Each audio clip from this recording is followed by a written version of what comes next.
lạc lối gieo phố duyên hoa thành cho mặn dư hương lên mang hạt mưa duyên nát lòng ta.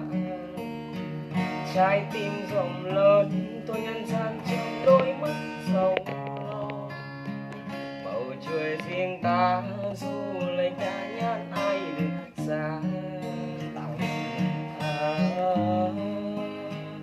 Nhát ai đừng xa, nhìn từng chiếc lá phai màu rụng rơi ngoài hiên.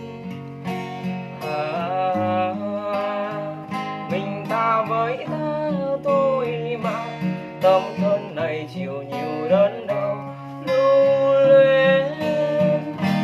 Gió lung lay bàn tay nắm cánh hoa tình, dấu trăm năm người thương vẫn cách xa mình. Nguyện mãi xa khơi đi về nơi con sông vội, chốn xa xăm trùng giường muôn hương hoa lê.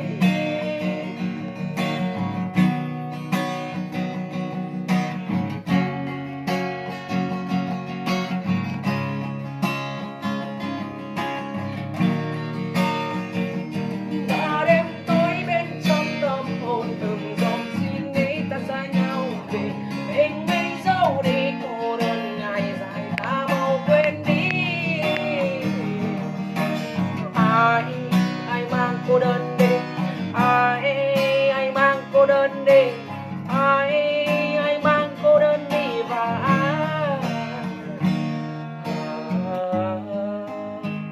nhân ai đừng xa, nhìn từng chiếc lá phai màu rộng rơi ngoài hiên.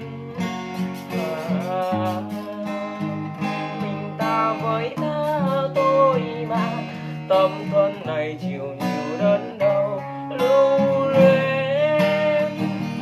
Gió lung lay bàn tay nắm cánh hoa tình, dấu trăm năm người thương vẫn